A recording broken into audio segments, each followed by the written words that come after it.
Lucky TV YouTube ಚಾನಲ್ನ ಇನ್ನೊಂದು ವಿಡಿಯೋಗೆ ಸ್ವಾಗತ. ಕನ್ನಡದ ಖ್ಯಾತ ನಿರೂಪಕಿ ಅಪರ್ಣಾ 1989ರಲ್ಲಿ ನಿರೂಪಕಿಯಾಗಿ ಕಿರುತೆರೆಗೆ ಕಾಲಿಟ್ಟರು. ಚಿಕ್ಕಮಗಳೂರಿನ ಪಂಚನಹಳ್ಳಿಯಲ್ಲಿ ಜನಿಸಿದ ಇವರು ಸಿನಿಮಾ ಪತ್ರಕರ್ತರೊಬ್ಬರ ಪುತ್ರಿ. ಇವರು ನಾಗರಾಜ್ ವಸ್ತಾರಿ ಅವರನ್ನು ಮದುವೆಯಾಗಿದ್ದರು. ಈ ದಂಪತಿಗೆ ಮಕ್ಕಳಿರಲಿಲ್ಲ. ಆದರೆ ಈ ದಂಪತಿ ಬಹಳ ಅನ್ಯೋನ್ಯವಾಗಿದ್ದರು. ಆದರೆ ಅಪರ್ಣಾ ಅವರು ಶ್ವಾಸಕೋಶದ ಕ್ಯಾನ್ಸರ್ನಿಂದ ಇಹಲೋಕ ತ್ಯಜಿಸಿದ್ದಾರೆ. ಆದರೆ ಇವರು ಕನ್ನಡಕ್ಕೆ ಕೊಟ್ಟ ಕೊಡುಗೆ ಅಪಾರ. ಇವರ ಧ್ವನಿ ನೀವು ಕೇಳಿರುತ್ತೀರಾ. ಮೆಟ್ರೋ ಹತ್ತುವಾಗ ಇಳಿಯುವಾಗ ಕೇಳುವ ಸುಮಧುರವಾದ ಧ್ವನಿ ಇವರದ್ದೇ.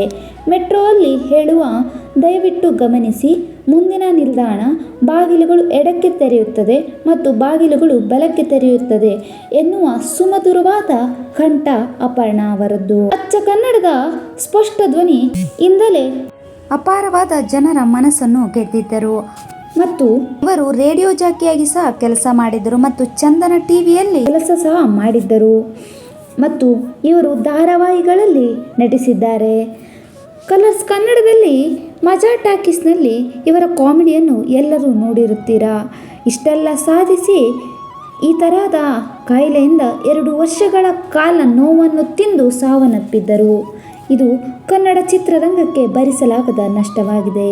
ಇವರಷ್ಟು ಸ್ಪಷ್ಟ ಮತ್ತು ಸ್ವಚ್ಛವಾಗಿ ಇಂಗ್ಲಿಷ್ ಪದ ಬಳಸದೆ ಕನ್ನಡದಲ್ಲಿಯೇ ನಿರೂಪಣೆ ಮಾಡುವ ಟ್ಯಾಲೆಂಟ್ ಹೊಂದಿದ್ದರು. ಸುಮಧುರವಾದ ಕಂಠದಿಂದ ನಿರೂಪಣೆ ಮಾಡುತ್ತಿದ್ದ ಏಕೈಕ ನಟಿ ಎಂದರೆ ತಪ್ಪಾಗಲಾರದು.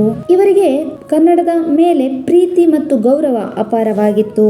ಇವರು ಕನ್ನಡಕ್ಕೆ ಕೊಡುತ್ತಿದ್ದ ಗೌರವಕ್ಕೆ ನಾವೆಲ್ಲರೂ ತಲೆ ಬಾಗಲೇಬೇಕು. ಅಷ್ಟೊಂದು ಪ್ರೀತಿ ಗೌರವ ಕನ್ನಡದ ಮೇಲಿತ್ತು.